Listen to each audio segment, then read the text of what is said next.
Aujourd'hui, c'est vous qui prenez les commandes de l'épisode puisque vous avez voté sur les réseaux sociaux pour élire les 3 meilleurs films de David Fincher. Et nous commenterons votre classement en vous donnant le nôtre. Sunday Night Production. All I have for you is a word. Nage droit devant toi, nage droit devant toi.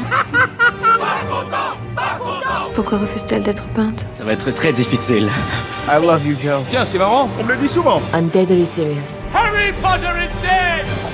Bienvenue dans la saison 2 de Clapement 5 pour tout connaître du cinéma, de son actualité, avec des interviews, des débats et des jeux. Je m'appelle Aurélien Rapatel et j'ai le plaisir de vous retrouver pour un nouvel épisode. Aujourd'hui, on va faire un débat autour des meilleurs films de David Fincher, le top 3 des films de David Fincher, notamment avec vos choix. Vous avez voté sur les réseaux sociaux avec le @clap5, mais avant ça, je vous présente les clapeurs du jour. Notre première clapeuse est une productrice qui un jour a reçu la bande démo de David Fincher proposant ses services. Elle l'a tout de suite jetée à la poubelle en prétextant qu'il ne réussirait jamais dans le cinéma, c'est Elsa Morel. J'ai pris celle de Michael Youn à la place. Yes. Non, c'est gratuit ça. C'est gratuit.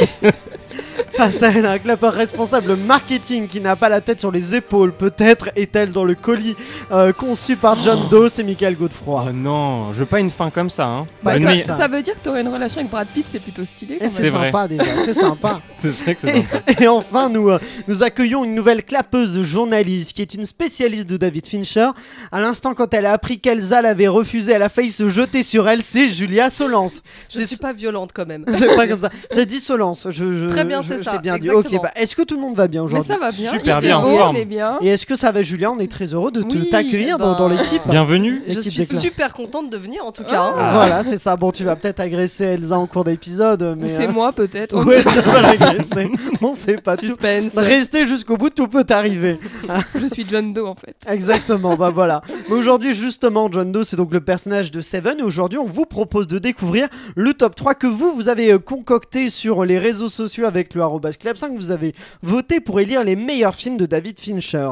On va passer de la 3e place à la première et on va saupoudrer ça de nos avis en vous donnant aussi nos classements. On va commenter le vôtre pour voir un peu, justement, est-ce qu'il y a un consensus? Est-ce qu'on est tous d'accord autour des mêmes films ou peut-être pas? Eh bien, la réponse, tout de suite, on va commencer directement. Je vous propose de commencer avec la 3e place. Les auditeurs ont décidé que le 3e meilleur film de David Fincher était Gone Girl. Donc Gone Girl, sorti en 2014 avec Ben Affleck, avec Rosamund Pike, écrit par Gillian Flynn, qui est aussi l'auteur du roman. Est-ce que déjà, première question, est-ce que ça vous surprend cette place-là pour Gone Girl? Est-ce que vous le voyez dans ce top-là? Vous l'auriez vu plus haut, Elsa? Ouais. Bah, c'est un film au moment de sa sortie qui a vachement marqué. J'ai l'impression que beaucoup de gens l'avaient vu. C'est en 2014 et il a notamment été jusqu'aux Oscars où Rosamund Pike avait été nommée aussi dans la catégorie meilleure actrice. Moi, ça m'étonne pas du tout, surtout que c'est un film qui pour ceux qui découvrent Fincher, je trouve que c'est vraiment sa patte. Donc pour moi, ça m'étonne pas. C'est un film, tu le disais, et en plus c'est le plus gros succès jusqu'ici de David Fincher. Bien sûr, il y a Manque qui est sorti il y a pas longtemps, mais Manque sur Netflix, donc on peut pas jauger, mais en tout cas au box-office mondial, il a rapporté 127,8 millions de dollars rien que sur le sol US. Donc c'est vraiment un excellent score. Et pareil, en France, il a fait quasiment 2 millions de spectateurs. Ouais. Julia, toi, ça te surprend ou pas cette place-là et Non. ce choix-là? Non, ça me Non. surprend pas du tout. D'ailleurs, je l'avais mis aussi dans mon top, donc je trouve que c'est On très va voir. mérité. On va voir à quelle place Ça il spoil. arrive. Ça arrive. Non, je trouve que c'est une 3e place très méritée. Effectivement, le film était très attendu, surtout qu'il n'avait pas sorti de film depuis 2010. Donc du coup, je pense qu'il y avait pas mal de fidèles Fincher et puis même de nouveaux curieux qui avaient envie de le voir. Et je tiens surtout à dire que Rosamund Pike est juste incroyable, Elle est dans ce incroyable. film. Enfin, c'est une très très bonne actrice la plupart du temps, mais là vraiment dans ce film, elle fout la chair de poule, quoi. Ouais. Mais c'est le film qui l'a un peu révélé au grand public quand même. Oui, c'est ça qui a permis de la connaître. Toi, Julia, qui est une grande fan de David Fincher, ça te surprend ou pas de la part du public, hein, sans parler de ton goût? Pas surprend, mais je veux dire, tu l'aurais vu, tu pensais que le public l'aimait encore plus ou pas? Non, parce que je pense qu'il y a des films beaucoup plus cultes de Fincher où Que, pour moi c'est sûr que le grand public ne l'aurait pas mis en premier, par exemple. Ça m'aurait étonné qu'il soit premier du top ou même deuxième. Ah oui, d'accord, Je ok. pense vraiment que... Pardon. Vas-y, Non, Mais mais les films cultes, il y a tellement de films cultes de Fincher en fait que je me suis dit c'est impossible qu'il soit plus haut. Mais justement, je vous propose, parce que je les ai pas cités, mais faisons-le là, de dire un peu tous les films de David Fincher. Son premier, c'est Alien 3, ensuite il a fait Seven, The Game, Fight Club, Panic Room, The Zodiac, Benjamin Button, The Social Network, Millennium, Gone Girl et Manque, dernièrement, qui est sorti donc directement sur Netflix. Elsa, tu voulais dire quelque chose? C'est un peu une nouvelle génération, j'ai l'impression qu'il a découvert David Fincher avec Gone Girl. Moi je me souviens que j'étais au lycée et tout le monde avait vu ce film et tout le monde découvrait David Fincher à ce moment-là. Bon, ils avaient vu Fight Club aussi, mais c'est vraiment une nouvelle génération. Michael, toi, ça a surpris ou pas de... Pas du tout surpris, je pense qu'avec Social Network, c'est un des films qui a fait le plus de hype que sur Internet, parce qu'il faut savoir qu'avant il y avait moins Internet, et avec Internet, David Fincher aussi, il a pris une autre envergure avec ce film et The Social Network, et on en a énormément parlé. Effectivement, comme tu l'as dit, Rosamund Pike a explosé avec ce film-là, donc c'est vraiment pas du tout étonnant, et justement, je pense qu'il a concilié l'ancien public et le public un peu plus jeune, donc, et c'est comme ça aussi que les jeunes sont allés voir ces anciens films, donc non, pas du tout étonné. Très bon choix de film pour un top 3. Juliette, tu nous parlais de Rosamund Pike, mais faut savoir qu'avant que ce soit elle, il y a d'autres actrices qui ont été envisagées pour le même rôle, mais qui l'ont refusé. Nathalie Portman, par exemple, Emily Blunt, Charlize Theron, donc a priori... Charlize Theron, je l'aurais bien vu. Ouais, ça aurait pu être pas mal dans ce rôle. Après qu'ils l'ont refusé, on ne sait pas si c'est une question d'emploi du temps ou alors vraiment une question du... C'est un personnage qui est compliqué aussi, il y a peut-être ça qui rentre en jeu. Mais je trouve après que physiquement, Rosamund Pike, elle a vraiment de visage, elle a un physique très particulier que n'ont pas les autres actrices au niveau du regard, etc. Il y a vraiment quelque chose de glacial. Ouais, je suis d'accord avec toi. Je trouve que c'était vraiment le bon choix. Michael, pour toi aussi, c'était le bon choix. Il y en a une de ces trois-là que tu aurais bien aimé voir dans ce personnage-là. Je trouve que Charlize Theron, elle est un peu trop belle. C'est trop belle. Non, mais c'est vrai que. Non, après, Rosamund Pike, elle est pas dégueu non plus. Hein. Non, Rosamund Pike est jolie. Non, mais Ben Affleck et Rosamund Pike, je trouve que ça marche un peu. Voilà, ça marche parfaitement. Mais c'est vrai que Charlize, Nathalie Portman, pas trop. Elle a l'air un peu gentille comme ça. Elle fait trop gentille. Après, peut-être que ça aurait renforcé le côté. La première partie du film, on spoil un peu, mais il y a une première partie où du coup, on voit le personnage sous un autre angle. Et c'est peut-être sous cet angle-là que Nathalie Portman aurait plus fonctionné. Mais c'est vrai que pour la seconde, c'est un peu plus surprenant. Après, la Nathalie Portman de Black Swan, en vrai, on dit pas non. On dit pas non. Non, mais de toute façon, ce sont d'excellentes actrices. Mais d'ailleurs, il y a une autre actrice qui était aussi intéressée, mais je crois que pour le coup, c'est David Fincher qui l'a pas pris. C'est Reese Witherspoon, que je prononce bien, qui produit le film pourtant, ou qui coproduit le film, mais qui n'a pas été retenu pour le rôle, quoi. Et après, on est content hein, parce que de toute façon, on dit pas non à qu'est-ce qui t'arrive, Mickaël? Il y a Mika, il fait ça. Il a une crampe. J'ai une petite crampe, mais très bien. C'est la vieillesse, c'est l'âge. Quels sont vos choix personnels pour cette troisième place? Pour vous, quel est le troisième meilleur film de David Fincher, Elsa? Moi, j'ai mis Panic Room. Panic Room, d'accord. Mais tu me choques à chaque fois, toi. Ah, pourquoi, Je Mickaël? suis choqué. Non, mais je vais entendre ces arguments. Mais parce que je me souviens, c'est un film que j'ai vu il y a longtemps et quand j'y ai repensé, je me souviens à quel point il m'avait marqué ce huis clos avec cette mise en scène, avec les plafonds où on voit, il y a toute une mise en scène avec des panoramiques descendants et c'est vraiment impressionnant et la performance de Jodie Foster et puis je crois que c'est Jared Leto aussi qui est en méchant. Il y a Jared Leto, il y a Kristen Stewart qui joue la petite. Jeune, et c'est vraiment un film. Et vraiment, j'étais en apnée devant ce film. Pourtant, moi, je suis pas trop huis clos à la base, mais là, c'était hyper bien fait. Là, t'étais dedans. Mickaël, pourquoi t'as réagi? Alors je suis choqué parce que je l'ai vu peut-être un peu plus récemment. Après, je pense qu'il y a des thrillers dans l'histoire du cinéma qui ont marqué plus que d'autres. Je pense que celui-là a marqué les esprits, mais j'ai pas été non plus subjugué. Enfin, par l'histoire, je dis bien par l'histoire, parce que c'est vrai que David Fincher, c'est avant tout des histoires. Là, après, il le fait très bien. C'est ça le truc, c'est qu'il le fait parfaitement bien. On est pris jusqu'au bout. C'est éprouvant comme film. Précisons d'ailleurs, parce que j'ai cité la scénariste de Gone Girl, parce qu'il n'est jamais scénariste de ses films. À part peut-être Manque. C'est son père. C'est son père, mais du coup, peut-être qu'il a une présence un peu plus forte au niveau du scénario. Mais en tout cas, généralement, il n'est pas scénariste. Après, les réalisateurs ont toujours réécrivent un peu le film, mais en tout cas, c'est pas lui le scénariste. Mais Elsa, moi, je te rejoins en top 3. J'ai mis aussi troisième place. Panic Room aussi. Pour les mêmes raisons, je trouve que c'est un huis clos vraiment saisissant. On est vraiment à fond dedans et c'est haletant. Et effectivement, cette mise en scène, David Fincher, c'est un réalisateur qui utilise beaucoup de 3D et c'est assez particulier parce que moi, j'aime pas trop ça, j'aime bien quand c'est assez réaliste, mais pour le coup je trouve qu'il fait ça avec une telle maestria que je suis dedans. Effectivement, ces plans où il traverse la maison par les on découvre la maison par les tuyaux, par les égouts, je trouve ça vraiment magnifique. Par l'avance de la théière, tout ça. C'est vraiment un film de mise en scène. Hein. C'est Ouais. vraiment, c'est un réalisateur qui a vraiment une patte. Après, justement, c'est la question que je vous poserai juste après. Comment est-ce qu'on peut définir sa patte? Mais en tout cas, voilà, je trouve que c'est assez fou. Julia, toi, dis-nous quel est ton choix? Alors moi, mon troisième, c'est Fight Club. Fight Club, d'accord. Parce ok. que je me suis dit c'est impossible. Voilà, je me suis dit c'est impossible de le pas mettre dans ce top parce que ce film est tellement mythique, il est tellement culte. Et pourtant, rappelons qu'à sa sortie, il n'avait pas beaucoup de succès. Non. Oui, Ça a à sa été sortie. que plus tard, quand il est sorti en DVD, etc., qu'avec sa- le bouche à oreille. À sa sortie, en fait, il a coûté 63 millions de dollars, il en a rapporté 101 millions Ouais. à travers le monde.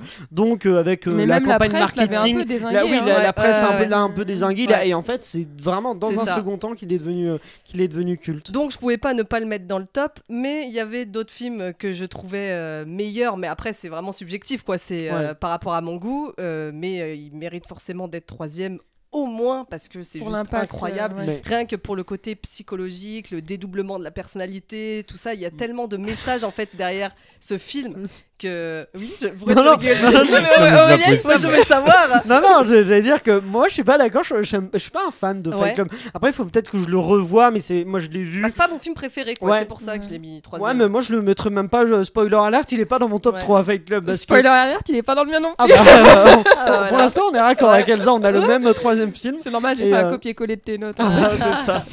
Mais non, parce que Fight Club, je trouve que juste. Mais je pense que voilà, c'est pas forcément de la faute du film, c'est peut-être la mienne parce que tout le monde dit c'est un film culte. Je vois Voilà. ce film et je me dis, oh là, franchement.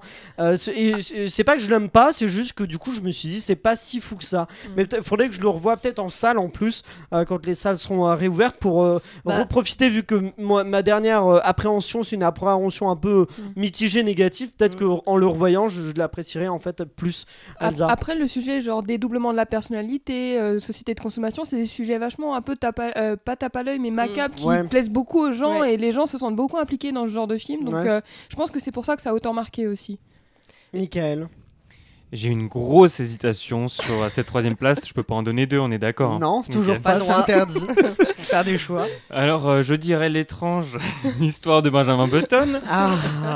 Donc, je pense j'avais que je deviné. serais le seul à le citer dans ce top. Alors, Eh pourquoi bien, moi j'ai hésité entre la Non, mais il troisième spoil. place et juste en dessous. D'accord. Et je l'ai mis. Non, du coup, non, il est pas dans est mon pas. top 3, mais il a frôlé la troisième place avec Panic Room. J'ai hésité entre les deux, parce que moi je l'adore, il Alors, est excellent. Pourquoi? Parce que je trouve que c'est un peu le film ovni de sa filmo, même s'il il aborde plein de sujets différents, mais je trouve qu'il y a déjà il dure, c'est un de ses plus longs, je crois, parce qu'il fait 2h. 2h45. 2h45. Donc, au moment de le voir, j'ai mis quelques années avant de le voir. Il était sur ma shortlist. et je me suis dit- Quelques heures aussi. quelques heures aussi. Mais j'ai mis du temps parce que le thème, ça me semblait un peu relou. Et en fait, j'ai commencé le truc et je me suis dit, je me suis laissé porter. Et c'est un monde un peu fantastique pour moi. Il y a un peu de Burton, il y a un peu de Zemeckis, il y a un peu de il y a un peu de Big Fish, il y a un peu de Forrest Gump. Ouais. Et en fait, tu te laisses porter. Alors Brad Pitt, je sais qu'il y en a qui sont pas tous fans de sa performance. Il y en a qui sont pas très fans aussi de la CGI sur lui. Parce que- Je trouve ça assez j'ai réussi. Mais, pas souvenir quand même pas mal, hein. Ouais, Surtout pour l'époque, il est sorti en 2008. 2009. Donc, Moi j'étais embarqué, ouais. Non, je embarqué. comprends. C'est pas l'histoire féerique, genre elle est tragique cette histoire en réalité, mais voilà, j'étais embarqué et je trouve que c'est un peu le film ovni. Peut-être qu'on va le retrouver dans le Oui, top on va 3 en en parler, deuxième je pense. place ou en première place des auditeurs. Mais avant de voir la deuxième place, petite question, justement, je vous la posais tout à l'heure. Est-ce qu'il y a un style et quel est ce style Fincher? Pourquoi est-ce que On est dans un c'est- parce interro là. non mais Aïe, aïe, aïe. dans les cinéastes Vous avez 10 minutes. qui nous marquent aujourd'hui, il y a Tim Burton, il y a Nolan, il y a Fincher qui revient souvent parce qu'il y a quelque chose. Et qu'est-ce que c'est que ce quelque chose, Elsa? Pour moi, c'est l'atmosphère qu'il arrive à construire. À chaque fois, t'as l'impression d'étouffer. Moi, j'ai toujours l'impression d'étouffer dans un film de Fincher. Et il y a toujours ces. Pourquoi tu Ah, rigoles? parce que c'était toute rouge donc ça, ça va bien avec. Manque, est-ce que tu t'es étouffé par la durée, Non, par les dialogues je me suis endormie tout Ah, simplement. voilà, c'est ça. C'était son petit somnifère. Voilà, c'était manque. On parlera de manque Mais après. voilà, une atmosphère qui étouffe vraiment. Julia, pour toi, qu'est-ce que Ouais, c'est que ça? je suis d'accord. Le côté angoissant en fait, et je trouve que il y a aussi des couleurs en fait qui ressortent à chaque fois dans tous ces films. Un peu le thème marron, vert, un peu kaki. Vraiment, j'ai remarqué qu'il a une palette de couleurs très spéciale, vraiment personnalisée qu'à lui. Et je trouve que rien qu'avec ça, on peut reconnaître si on voit. Bon, évidemment, il y a des films un peu différents. Et par exemple, Gone Girl, ça va plus être dans les tons bleus. Mais il y a toujours une couleur en fait qui... Seven, c'est très marron. Qui domine. Qui prédomine, ouais. C'est ça. Et toi, Michael? Moi, ce sera moins stylistique, désolé. Bah, juste, il y a écrit un film de David Fincher, du coup, à chaque fois, je me dis, c'est le point commun. Non, bah écoute, moi, ce serait peut-être la direction d'acteur. Parce que alors, pour avoir vu ces films, je les ai revus, etc., chaque fois, je les trouve merveilleux. On m'en a parlé de Jared Leto, je trouve qu'il est incroyable. On parle de Rosamund Pike, on parle de justement Forest Whitaker. En fait, je les trouve qu'ils sont incroyables. Et il a une manière de les filmer, il y a une manière, je pense, de les amener où il veut. Et je trouve que, honnêtement, il n'y a aucun de ces films où je me suis dit, petite perf. Genre, après, Fincher, il est aussi connu pour faire énormément de prises et demander vraiment que tout soit au millimètre carré. Un acteur qui juste prend le verre pour boire, ça doit être vraiment au centimètre près. Donc, je pense après, voilà, ça montre aussi ce côté très perfectionniste qui fait que les performances sont toujours à la hauteur de ce qu'il attend lui. Exactement, je crois que c'est pour Fight Club où il y a une scène où il a battu le record de prise pour une seule scène. Je sais plus laquelle c'est. D'accord. Même plus je retrouve ça, mais que Kubrick par exemple, parce que je sais que Kubrick il a des records par rapport à ça. Il était fort aussi Kubrick, mais j'ai plus l'information sous les yeux, je la cherchais, mais bon, je la retrouverai pas à l'instant. Mais en tout cas, voilà, c'est assez intéressant. Passons à la deuxième place pour les auditeurs, tous ceux qui ont voté. Le second meilleur film de David Fincher, eh bien, c'est Fight Club. Fight Club sorti donc en 1999, scénario de Jim Ellis d'après le roman de Chuck pas évident celui-là. Palahniuk. Je suis désolé pour les personnes qui identifieront quel est ce Palahniuk. Je crois que c'est quelque chose. Espérons que ce soit bien prononcé. En tout cas, le scénariste c'est Jim Hulse. Est-ce que c'est un choix qui vous surprend de voir Fight Club? Toi, tu l'as cité, Julia, en troisième place. Ça t'étonne pas de le voir en seconde pour les auditeurs? Franchement, ou tu l'aurais vu même plus en première place? Franchement, ça m'aurait pas étonné qu'il soit premier. Parce que pour moi, c'est vraiment le film. Enfin, tout le monde. C'est vraiment les gens qui essayent de donner une référence cinématographique et tout, c'est toujours j'adore Fight Club, c'est Fight Club mon film préféré, c'est vraiment le film culte. Mais je suis un peu d'accord avec ce que tu disais tout à l'heure, du coup c'est aussi pour ça que j'avais mis en 3, parce que peut-être qu'il était un peu moins populaire, peut-être que je l'aurais mis plus haut. C'est ça, c'est aussi un peu le revers on entend tellement tout le monde dire Fight Club c'est génial que du coup mais à revoir en se disant pas que c'est génial et juste en appréciant le film tel quel. Par rapport à ça, je l'ai regardé hier soir pour vous dire. Et alors? Et sans spoiler, bon, même si je pense que tout le monde le connaît, mais au moment de la révélation, du petit plot twist là, et même en connaissant le film, ça m'a refait de l'effet en fait. Et je me suis dit, ce qui prouve quand même que c'est un très bon film. Même en connaissant la fin, en fait, ça m'a refait le même effet. Enfin. Il y a eu quand même un effet de surprise alors que je le connaissais déjà. mais le fait que ce soit un film culte, ça, je pense que ça vient aussi de toutes les critiques. La presse, à sa sortie, effectivement, on l'a pas forcément tant aimé. Et pourtant, en 2008, il y a le magazine Empire City ou Empire Site qui a mis Fight Club comme le 10e meilleur film de tous les temps parmi 500 films. Donc quand même, ça place très haut Fight Club. Quoi. Puis grosse performance de Helena Bonham Carter aussi. Qui est, les trois en fait. Les trois, donc Edward Norton, Brad Pitt, Helena Bonham Carter. Et il y a aussi Jared Leto d'ailleurs dans Fight Club. J'avais oublié. Tout en blanc. Mais oui, c'est pour ça. Il y a des c'est ça, il y a des acteurs qu'on retrouve régulièrement chez Fincher. Il y a Brad Pitt, donc Fight Club, Benjamin Button. Il y a je sais pas si je vais réussir à en trouver un improvisé un autre ça, mais je vais t'aider. Du coup, Jared Leto, Panic Room et Fight Club. Voilà, Jared Leto. Et puis voilà, c'est déjà un bon début. Mal. Je crois, j'ai pensé à Jake Gyllenhaal, mais en fait, ça s'est pas hyper bien passé sur Zodiac et il le dit lui-même. Je crois que c'est parce qu'il dit lui-même, Jake Gyllenhaal, qu'il avait un peu trop la grosse tête et du coup que c'est pour ça. Donc pas en tout cas pas Jake, peut-être une prochaine fois. Elsa, toi, Fight Club en seconde place pour les auditeurs. Non, mais ça me donne pas. Comme j'ai dit, c'est tellement un film qui a marqué et puis le sujet parle tellement aux gens et puis même il y a cette citation là, on achète des choses pour des gens qui ne nous plaisent pas ou je sais pas quoi. Enfin, tout le monde a marqué, tout le monde ressort ça de partout. Ce qui montre qu'un film est culte, c'est comment on ressort les éléments hors du film. Donc cette phrase, on la voit notée partout sur les murs, etc. Et le film enfin, c'est vraiment une entité à part. Il y a aussi la musique Where is My Mind qui est aussi culte grâce au film à partir du film. Michael, toi on n'a pas encore parlé, mais justement, j'en parle maintenant. L'esthétique du film, je pense que c'est vraiment un film avec comment dire, c'est poisseux, c'est un film bien noir, bien basse. C'est poisseux. Michael essuie son écran en mode mais qu'est-ce qu'il a à mon écran. Et puis c'est tout simplement un film anti-système, un film de rébellion. Et je pense que ça, les gens, ça les touche. Je pense que les gens en ont marre. Les gens en ont marre du monde. Globalement, les gens en ont marre du monde. Et je pense qu'un film anti-système aussi bien fait avec des acteurs connus, avec un plot twist qui a tellement touché les gens.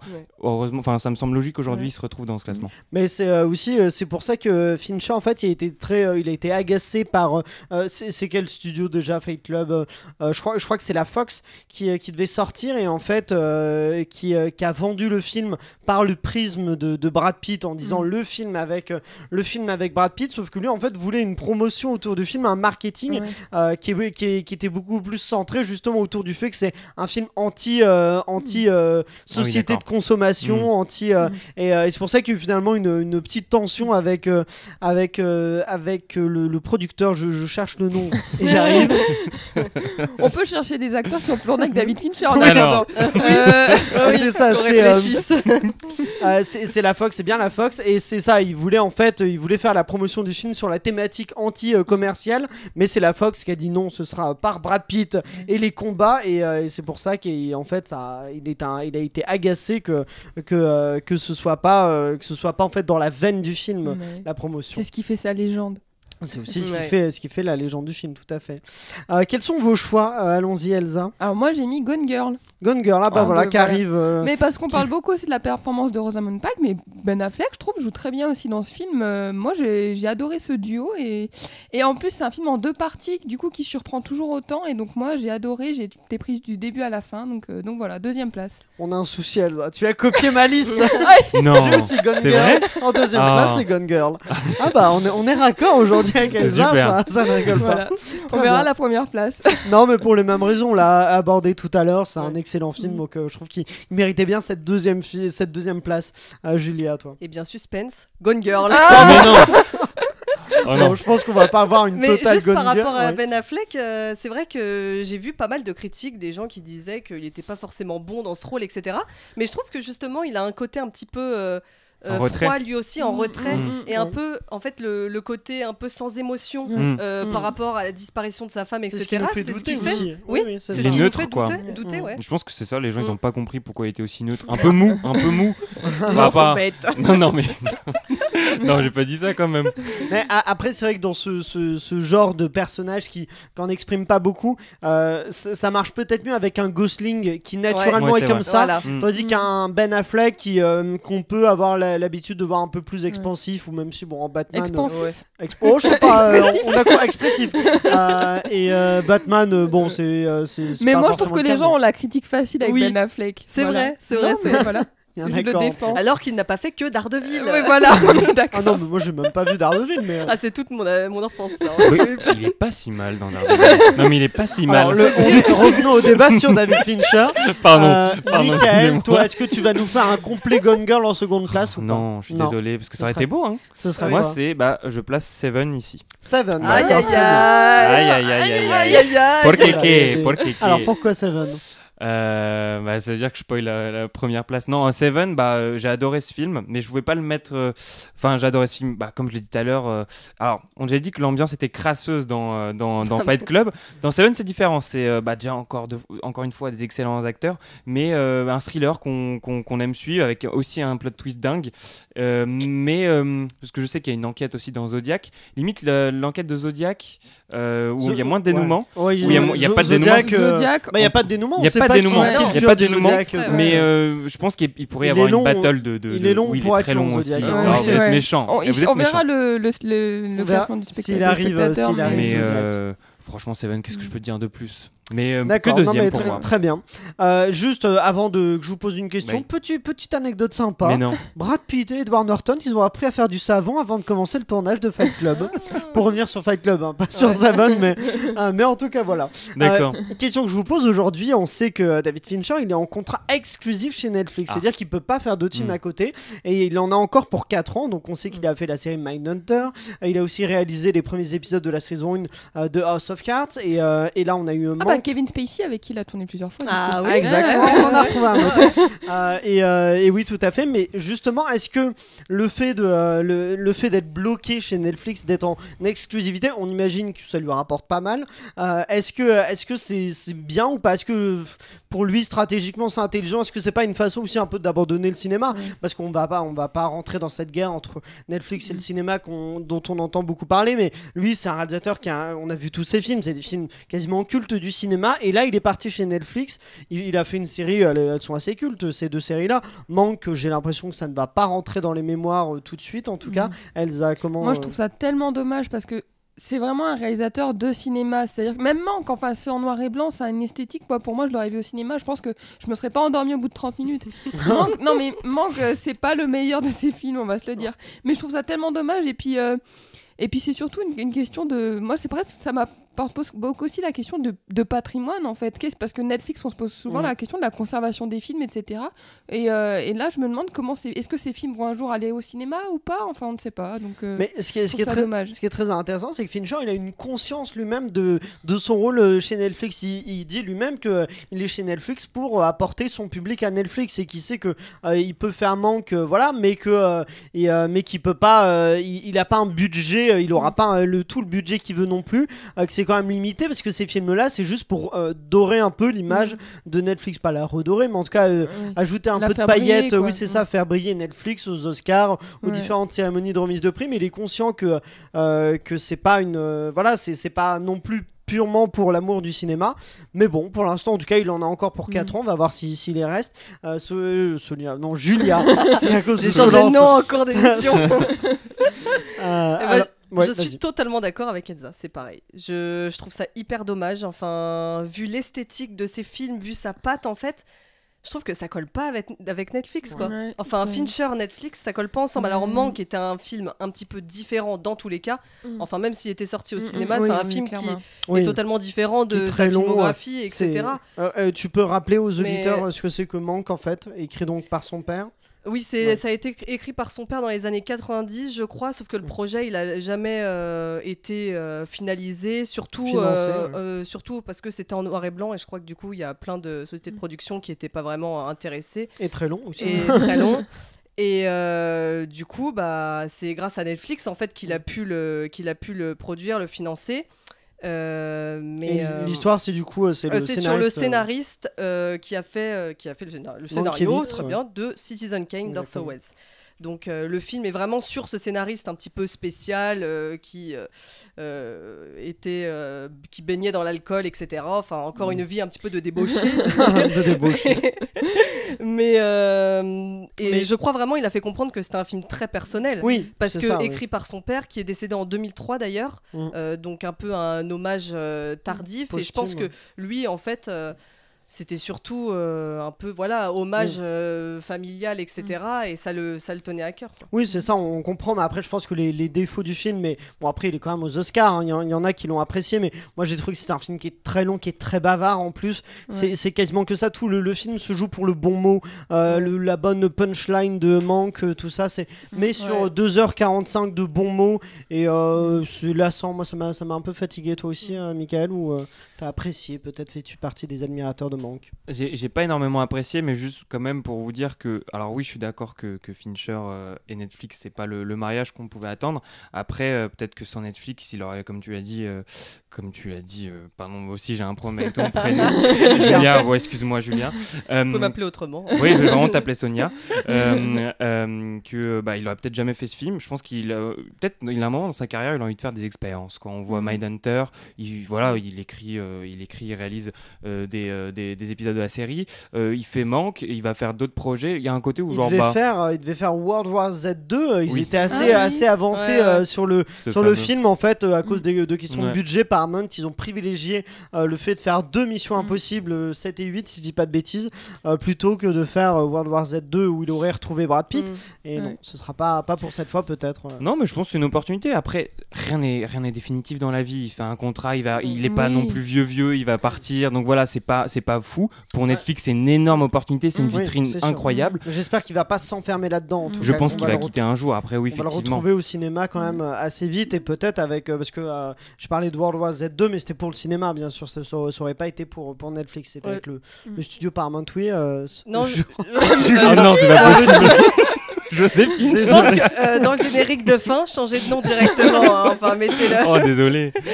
Non, je voulais juste rajouter un petit truc sur Manque. Ce que j'ai trouvé dommage, c'est que, en fait, c'est un film pas du tout grand public, dans le sens où quelqu'un qui ne connaît pas bien le film Citizen Kane ou qui ne connaît pas bien Orson Welles, mais il est perdu parce que le film a la même forme, même construction temporelle que mais Citizen Kane. mais- Et donc c'est très confus, passé, présent. C'est-à-dire que même j'ai ça eu navigue. des personnes autour de moi qui me disaient est-ce que tu me le conseilles et tout, et je me disais mais Non. quelqu'un qui ne s'y connaît pas C'est compliqué. qui connaît pas Orson Welles ou qui connaît peu, enfin c'est pas du tout grand public, mais du coup il y a des films qui sont pas grand public où quelqu'un qui n'est pas forcément cinéphile peut quand même s'y accrocher, mais là Manque, du coup c'est impossible. Pour moi il faut être expert, en plus il faut aussi bien s'y connaître dans l'Hollywood des années 30, la Metro-Goldwyn-Mayer, enfin il faut connaître en fait tout ça. Faut être vraiment C'est vrai que passionné par c'est un film assez pointu. C'est très pointu, ouais. Mais bon, passons justement à la première place.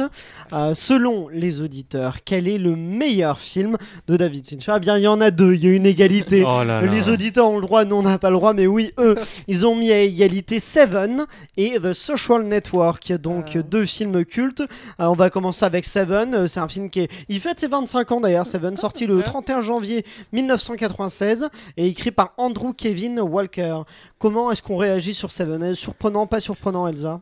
Je peux spoiler mon top 1 du coup ? Bon, vas-y. Bah allez. oui, parce que je l'ai mis aussi. C'était Seven non, mais aussi, c'est bon, tellement incroyable. Moi, les auditeurs. j'ai vu le film après, enfin, on m'avait spoilé le film, mais j'ai quand même été surprise par la fin. Donc c'est vraiment fort, quoi. Et Kevin Spacey, en plus, je l'ai regardé après ces accusations de viol, il faut encore plus flipper du coup. Elsa, elle a eu peur de se faire agresser. Non, mais c'est vrai, il a une présence qui m'a fait flipper. Et puis, moi, je trouve que Brad Pitt, mine de rien, il a quand même une carrière de dingue en fait, une filmographie, une prestance à l'écran, c'est un truc de fou. Encore, il était très jeune à ce moment-là. Ouais. Donc voilà. Pas Julia, toi. Et bah pareil. Ah pareil, c'est ton choix aussi. Ouais, c'est mon choix. Bon, bah, alors, et je parfait. suis totalement d'accord. Enfin, pour moi, c'est le meilleur, quoi. Ce film n'a pas de défaut. Ah pour ouais, moi, je le d'accord. trouve parfait, quoi. D'accord. Il n'y a pas un plan qui sert à rien. Il n'y a pas une phrase mal dite ou qui aurait pu être évitée. Vraiment. En plus, il est pas très long, donc du coup, je pense qu'il y a même plus de gens qui s'y accrochent parce qu'il dure 2 heures. C'est marrant, c'est unanimité parce qu'à sa sortie, ils ont fait des projections test. Alors pour le coup, les projections test sont très mal passées. Hein. Je crois que c'est David Fincher qui dit: je me tenais assis à l'arrière de la salle. Je crois que j'étais avec Bob Shaye qui était le PDG de New Line Cinema, le studio. Il dit lorsque 3 femmes s'approchent et l'une d'elles dit aux 2 autres: les gens qui ont fait ce film devraient être tués. Bonne ambiance. C'est des fans de John Doe. Mais c'est la tête, c'est la fin, c'est ce final qui les a choqués. Toi, Michael, est-ce que ça te surprend et est-ce que c'est ton choix aussi ou pas ? Ce n'est pas mon choix parce que je l'ai donné en 2e position à Appel Aurélien. C'était il n'y a pas si longtemps que ça. Mémoire très courte. Notre grand désespoir. Catastrophique. Non. Je pense que c'est un des meilleurs plot twists du cinéma, de l'histoire du cinéma, donc c'est compliqué de ne pas le mettre dans ce top-là. Moi aussi, en le revoyant à chaque fois, l'effet est terrible. Même la VF est pas si mal d'ailleurs, je tiens à le dire parce que parfois on est méchant. Comment ? Non, mais je trouve ça marrant de commenter la VF. Mais non, mais la VF où Brad Pitt justement pète un plomb et elle est déchirante cette scène. La VF est voilà, pas que cette scène-là, mais elle est pas si mauvaise que ça. Mais donc non, ça me choque pas. Mais quel est ton choix ? Mon choix sur le top 1, c'était Fight Club, du coup, Ah. mais Fight Club, voilà. bon, alors il a été un peu. Il a été Il est en bousculé. retard. Il a été un peu J'étais bousculé. Après, Mais, je pense que ça peut jouer entre les deux. Après, mais il figure dans celui oui, de c'est Julia. ça, c'est ça. Ouais. Donc on en a Et déjà dans parlé. Mais après, on pourrait parler quand même de Social Network, qui est quand Oui, même top 1, Social ça, c'est assez Network. marrant. Ouais. Exactement, Social Network, autre vraiment à égalité, donc beaucoup plus récent, sorti en 2010, écrit par Aaron Sorkin, et d'après un livre de Ben Mesrick. Elsa. Moi j'ai hésité à le mettre dans mon top 3 parce que je trouve ça dingue de réussir à faire un film qui nous captive sur la création de Facebook comme ça. Et surtout, Ouais. c'est un film. Moi je reviens sur Zodiac 2 minutes parce que Zodiac c'est un film où il y a beaucoup de noms, beaucoup de choses, on comprend pas tout ce qui se passe des fois. Alors que Social Network, je trouve qu'il y a beaucoup de noms, beaucoup de péripéties, mais tu comprends à peu près tout ce qui se passe. Je suis bien. Donc vraiment, je trouve que c'est vraiment un très bon film. Mais alors moi ça va être comme pour Fight Club, je l'avais vu peu après sa sortie, mais du coup les gens en parlaient tant que moi quand je l'ai vu je me dis bah c'est pas si fou et donc faut que je le revoie encore une fois je pense en m'évacuant ces idées là, mais le souvenir que j'en ai c'est un peu un film, bon voilà, j'avais pas trop accroché. Je suis comme toi, Aurélien. Ah oui. J'ai vu le film, c'est très bien. C'est très bien. Sympa, Eisenberg est très bien, tout ça. Andrew super, Andrew Garfield, Garfield, coucou. Justin Timberlake. Justin, C'est fou d'ailleurs cette génération Armie d'acteurs. Hammer mais oui, aussi. c'est vrai, il y a Armie aussi. Il y a Armie Ah oui, Hammer c'est vrai, qui bah joue oui, les bien jumeaux. sûr. Les jumeaux, Incroyable. exactement. Et en fait, Ouais. il y Talentueux. avait un autre acteur qui jouait l'autre jumeau et ils ont mis la tête d'Armie Hammer Énorme. sur l'autre, sur l'acteur. Mais comme toi, j'en suis D'accord. ressorti pas sur ma fin. Alors c'est Ouais, vrai pas- qu'on s'attend tous à un plot twist. On n'a pas arrêté de parler de ce terme-là depuis le début. Il n'y en a pas un énorme. Mais j'en suis ressorti. Oui, c'est bien fait, comme tu as dit, Elsa. C'est sympathique. Il y a des péripéties, c'est intéressant. Les acteurs sont brillants. Mais est-ce que je le mets comme le meilleur film de Fincher? Je sais pas. Julia, toi. Bah moi c'est pareil, en fait il fait pas partie de mes préférés. Mhm. Pour moi c'est un très très bon film et je comprends aussi que les auditeurs ont pu le mettre en premier. Je sais que c'est son film qui a été le plus récompensé, non? Ou alors le plus en tout cas Aux reconnu. Oscars Mhm. Bah, oui, pardon. J'ai un problème. Ça c'est tout. Oui, je crois Oui, qu'il a été nommé. Il a eu le scénario du meilleur adapté, Ouais, l'adaptation. ouais. Mais vraiment le film en lui-même, l'esthétique, tout est parfait. Ouais. Mais en fait, je pense que Fincher, je l'aime aussi pour surtout la manipulation qu'il peut avoir auprès du spectateur. Ah, oui. Il est Ouais. très fort pour manipuler le spectateur, Et où, là, c'est un peu où moins. on tombe totalement dans un piège, etc. Et du coup, là, c'est un peu différent. Et alors à ce moment-là, Benjamin Button, c'est pareil. Mais je préfère, par exemple, Benjamin Button de Social Network. Mais quel est ton top 1, toi? C'était Seven aussi. Oui. Ah bah, Aurélien vraiment, est la mémoire, fatigué. ça va pas. Et toi, Non, Aurélien moi, Non, c'est top toi, 1, c'est toi, ouais. Mon top 1, Ouais. c'est The Game, que personne n'a cité. c'est vrai. Vraiment absence Mais- totale de Ah. The Game, avec Michael Ah. Douglas quand même, qui est sorti en 97. Ouais. Et qui est Incroyable. un film génial, vraiment, c'est assez incroyable. Et j'ose pas le spoiler parce qu'il faut vraiment le découvrir. Je pense que j'ai vu qu'il figurait pas ou peu dans le classement des auditeurs, mais aussi je pense parce que peu l'ont vu en fait. Et c'est même si c'est quand même un film assez quand même un peu culte, mais vraiment j'encourage tous ceux qui l'ont pas vu à le voir parce que c'est un piège qui est assez redoutable. Hein. Vous tentez d'avoir une longueur d'avance ou deux même, et en fait vous êtes vraiment à la ramasse et c'est très réussi avec donc attends, l'autre acteur c'est Jared Leto ou pas? Non, c'est Sean Penn. C'est Sean Ah, Penn. c'est Sean Penn, j'ai Ouais, confondu Ils Sean ont pas Penn. le même âge. C'est ouais, mais la même coupe de cheveux, C'est c'est ça, la la même coupe coupe. de Ils cheveux. sont beaux tous les deux. C'est la coupe de cheveux qui m'a trompé. Très important. Mais C'est ça, très important, t'as entendu. Michael Douglas, Sean Penn, ça fonctionne vachement bien. Et franchement, moi, je conseille vraiment à tout le monde The Game. J'ai Michael, une petite réserve quand même dessus. vas-y. Alors je trouve que le film aussi est incroyable tout le long, c'est très éprouvant aussi, un petit peu comme Panic Room, c'est des films vraiment très éprouvants où le personnage principal est vraiment pas bien, voilà, sans spoiler. Et il y a un plot twist, parce qu'on parle de... On ne révélera qui pas me... aux auditeurs. Ouais. Non, mais qui me semble un tout petit peu pas trop crédible. Il y a un côté où genre j'y ai réfléchi en fait après l'avoir vu, je me suis dit est-ce que c'est réellement crédible parce que c'est Bon, tiré un chouïa Ça va par être les dur cheveux. d'en débattre C'est sans le révéler. C'est ça donc qui est dur. Pour moi, ça fonctionne Ça parce fonctionne. que il y a des éléments qui font que ça fonctionne. Mais bon, on vous laisse en juger vous-même. Juste pour dire, du coup, le classement général, c'était Oui. donc première place Seven des auditeurs. Hein. Première place Seven Social Network, deuxième Fight Club, troisième Gone Girl et ceux qu'on n'a pas dit. Quatrième place Zodiac à égalité avec Benjamin Button, Oui. qui arrive donc en 4 4ème place, 5ème place Panic Room et 6ème place Millennium qu'on n'a pas du tout cité non plus, Non, c'est vrai. qui est pourtant assez réussi, hein, mais effectivement nous il n'est pas arrivé en tout cas dans notre top 3. Est-ce qu'il y a des films là-dedans qui vous surprennent rapidement ou pas dans ce classement général? Non, pas d'Elsa. Ouais. Zodiac, moi j'ai quand même des grosses réserves sur Zodiac. C'est pas un film qui m'a marqué, c'est un film que je trouve très long. Moi il y a beaucoup de personnages, enfin je comprends pas tout et c'est surtout que j'ai pas retrouvé cette atmosphère vraiment très étouffante. Je trouve que même le tueur il fait pas peur, enfin même si c'est inspiré de faits réels.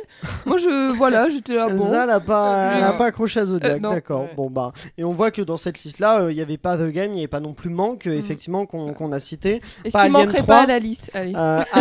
pas Alien 3 aussi qui bon pour le coup que Fincher n'aime pas non plus lui-même parce qu'il a été pas mal contraint justement par la Fox aussi, il a des relations tendues avec la Fox David Fincher. Donc bon bah voilà, en tout cas on a fait un peu le tour. Est-ce qu'il y a un film qu'on retient? C'est peut-être Seven, j'ai l'impression qu'il est revenu quand même le plus de fois auprès des auditeurs. Et puis ici... grosse performance de Morgan Freeman aussi, voilà, qui c'est montre ça, qu'il est un patron. Bon, c'est peut-être le film qui gagne, c'est peut-être Seven. Bon bah vous, chez vous en tout cas, n'hésitez pas à nous dire quel est votre film de David Fincher préféré. Vous pouvez nous le dire en commentaire sur Instagram, Facebook et Twitter avec le @clap5. C'est la fin de cet épisode, merci à vous tous de l'avoir suivi, merci à tous nos clappeurs du jour. Merci à Pierre-Manuel et Guillaume de Sunday Night Productions et vous n'oubliez pas de liker le podcast et de le partager au maximum. Vous pouvez dès maintenant vous abonner à notre chaîne YouTube Sunday Night Ciné-Série et activer la cloche pour découvrir tous ces épisodes. Rendez-vous vendredi sur Clapement 5 pour un nouveau concept de blind test, je vous en dis pas plus, vous allez découvrir ça. Et d'ici là, eh bien, prenez soin de vous.